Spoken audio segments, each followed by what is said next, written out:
Hello everybody, I want to do a pre-mortem on a subject that is really amazing, is using the state machine in the job system and the compute shader.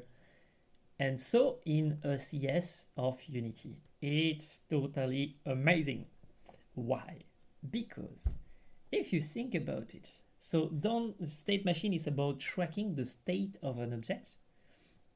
So for example, he is not moving, then he's walking, then she's running, then she's walking, then she's jump, he try a double jump, he's falling, idle, and stuff like this.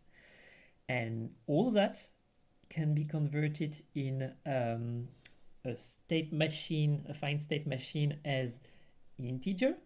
And those integer can be used as a pattern to an array of bytes from 0 to 200 maximum. And if you do that, it means that you can manage thousands and thousands of objects by just using Y bytes. And that's totally crazy because now in Unity with the ECS system or the job system, you can do multi-threading if you can convert data to a small primitive value. And the state machine is not this primitive state value because of the string over there. And so that's what I did. I created a state machine that is usable as a string, but also usable as a value for the job system, and that can be converted to C# ready to use just by one click.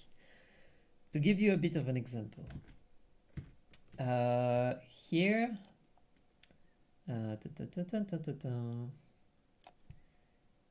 if I click here, you can see that I have a script table here. And the script table is just the state machine name, the either where you want to start, the 6 states we want to have, and some transaction that go from walking to, let's say, okay, walking mean I go from idle to walk, run to walk, and extra. So you just define the transaction. And when you do that, that's super cool because you have another script table where you just drag and drop here and you do compute deduction. And when you do compute deduction, what it does, it translates all your data as a string as some byte from 0 to 255, like this. And when it does that, it starts to try to deduct what he can deduct and store as raw data. For example, here, as you can see, I'm storing some string for some collision between the transaction and mainly the neighbor, where it says, okay, if you have this state, it means that it can go to those states, it can go to those transactions, and it comes from those, and it's come from those states. So those data here is really usable in the job system as they are more condensed, more numerical, and yeah, it's cool. So the cool part of it is that if you still want to use string, I have done the same concept for the string, so you can easily go from one state to another, know the transactions, the next transaction, and stuff like this. So I do utility to be able to go from one to another. The cool part about that is that it's easily exportable. For example, here, as you can see, the state machine, you just drag here and it generates an XML. And it generates an easy to copy version that is just, if you want to edit, you can just do that, and modify. Do I modify it? No. If I want to edit it, I can just go in this one and edit it like this, where I just add the sentence like this, and I say idle, and tada, I have edited in this scriptable. So you can easily create some. And when you are ready and you like what you did, there is the FSM Builder C# where you just give here the script deduction and it generates you the enum, it generates you the class, it generates you the abstract stuff. And so as you can see here, you can just copy paste this into for example, if I go here, yes, you can see that there is something that prepare your code to be ready. You have the SFM const of play move, and you already have the interface and the enum that are ready for you to be used in C#. So it allows me to do stuff like this, where instead of using the text, I'm using some constant or some enum that I want.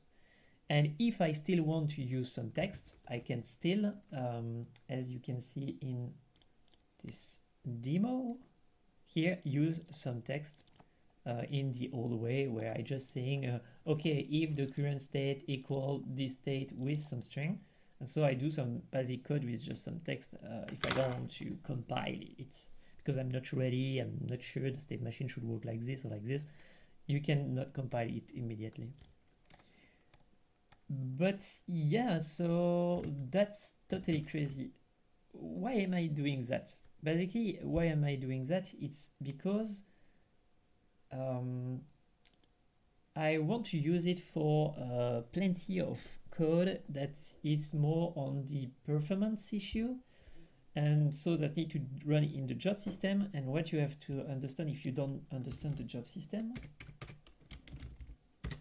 is that basically you have your memory cache, and if you do classic object with string, with reference, with class and stuff like this, then it means that you store it with plenty of information like this, up, and so you have a lot of useless information. But if you use the job system, you can try to have only the data that you need to be computed in the cache of the CPU. And so what I do with my new system is that I have this zone memory that is used to store the pattern of your FSM, finite state machine. And then I just use some small data that all represent the state of the FSM. And what happens is that I apply on this the code of the job system to have to manage the value based on those data over there. Which means that in a 60K CPU, you can store a lot of state to be managed. So if you want to do, for example, a game with plenty of bots that is running around with a behavior that can be I'm passive, I'm aggressive, and that change the curve of the movement based on that, what you can do is you do a state machine here of an AI, you give the state of every AI, and you make a code that compile if it's this state, move like this, if it's this state, move like this. So if you want to move, you just give a vector tree of movement here, where you have plenty of vector tree. And it allows you to multi-threading or to put it on the compute shader if you want to use a graphic card. And yeah, basically that's all I have to say. It's totally crazy. And why am I doing that is because I watched this video in the past. It's called When Boolean Are Not Enough. And basically what he's saying is just that if you need to have like plenty of Boolean, so does it has a ground, does it move, does it jump, does it this, does it that, more you have Boolean, more it becomes complex, more you have bug, and more you have situation that where Boolean are wanted but not wanted, and so you have an array of Boolean. But if you use the state machine to resolve this situation, it means that you have only one state that is the state in which the stuff is. And it means that you have just one byte to store it. And that's totally crazy. So it makes it more easy to maintain, more easy to manage. And that's totally crazy. But I invite you to really watch this video. It's really, really, really interesting. And it's why the reason why I wanted to redo a state machine at the start. The other reason I want to do my state machine is because when I want to do a state machine in my project, I do open source stuff, and so I cannot say, okay, but use Playmaker. And Playmaker is cool, but I'm using it very, very not often. because when I want to use it, I have to pay, I have to put it, but also I have to do a Windows, I have to put the stuff, I have to do the link, I have to do this yes, no, use the menu. It takes some fucking long time to be able to do my state machine, and it's outside of my code, and yeah, it's really long. The other part why I'm not using a code that someone proposed, except that I cannot accept string in the job system, is the fact that most of the state machine I found are supposing that you want to listen to enter, to exit, to update, and stuff like this. When indeed, I think that the logic of a state machine, a bit like in ECS, should not affect the state machine. You should have a state machine that is just reflecting some state, and that's all. And you can add by on the top some logic that allows to transit from a state to another, and you can add on the top some stuff that will look the change of state, and based on the change of state conclude that there is an event that happened, and so that you need to do something in your game. So it's totally outside of the state machine, and most of the code I found were with this I'm listening to the state change, and I don't like that. Because I want to use it in compute, I want the shader, I want to use it in job system, and I want to use it massively. I want to have state machine where I have thousands of iterations, not just 5-6 units, 1,000. So that's why I'm doing this stuff over there that I'm explaining to you. What can I tell you except maybe show you a bit of how I've done that? So basically, if you look at the deduction script, you can see that here I have the script of the source, and the script of the source, if I go watch it, it's nothing else than it's nothing else that scriptable. In this scriptable, sorry, I try to make it easy, but it's not easy. Yeah, okay. So you have just a scriptable that own a scriptable. This one, this one is just a basic one where you have just the information the user give you. So the state machine name, the init state, the different state that exists, and the different transaction. It's all some struct, even if you cannot use it in the job system because it's string, but I still keep struct because it's just data. You have some method that allow you to manage them, etc.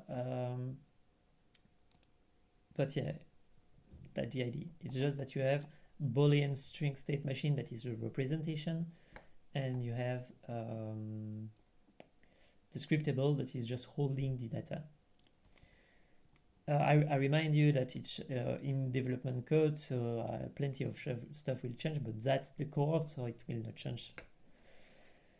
The deducted script, it basically, I take those stuff, and when you say refresh deduction, I compute those data. Here, as you can see, I have a utility, a bit like a CS, where you just give the data you want, outside in parameter, and he compute what you need and give you the results. So as you can see, it's plenty of methods that try to deduct some information. For example, one of my favorite is the collision transaction. So as you can see, a collision, it's what?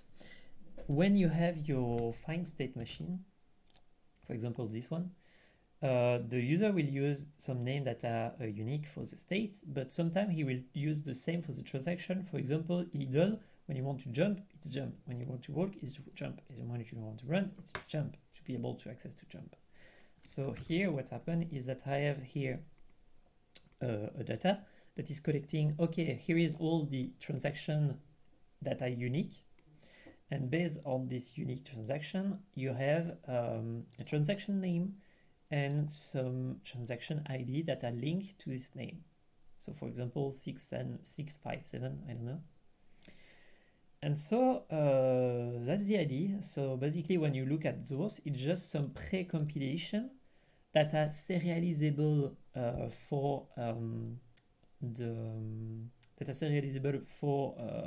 exporting and importing, but that stay just byte and string. But as soon as you want to use some job system, you need to remove the string. So if there is a string, for example, this one, you need to convert it in something more light.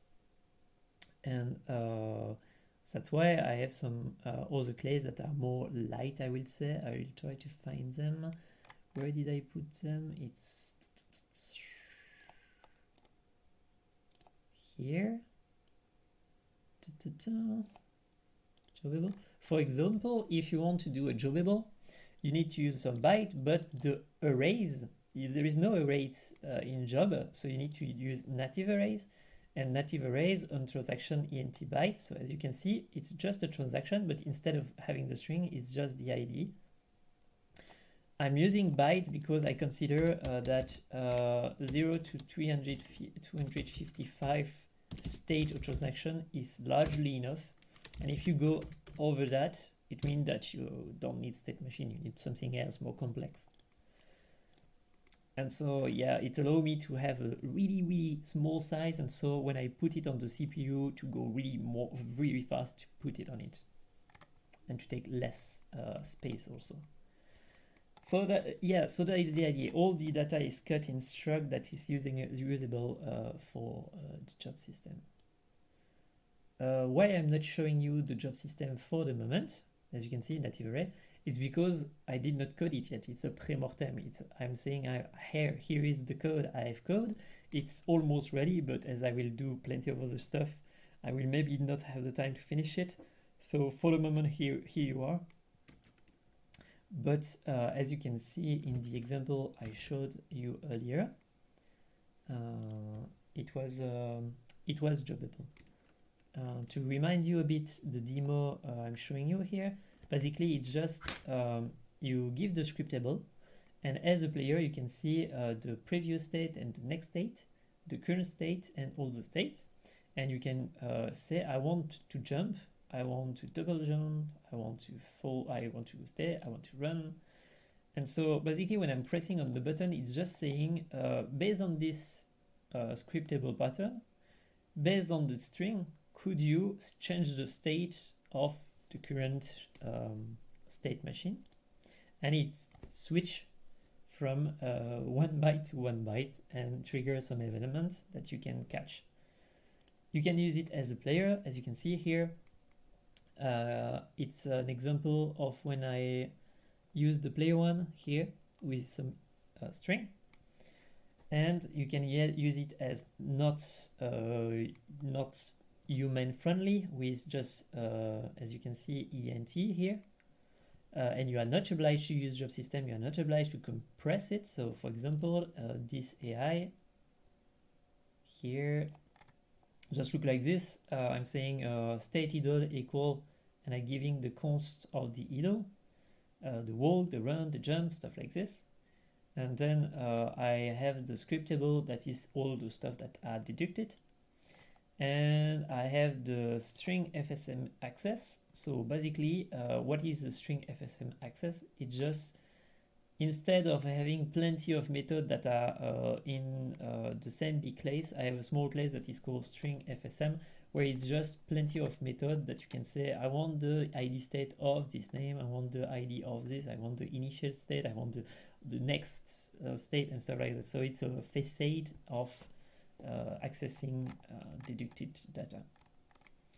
And so here you can see that I'm just saying, okay, if we notify the transaction ID, I register this transaction ID, and so I try to deduct the next one. I try to deduct the next one, and I say, okay, could you store them to be able to debug? Okay, and can you code that transaction happen? Because I need to maybe apply some code to it. And in the update, I'm saying, if the current state equal the state walk. I just apply walk. If it's run, I apply run.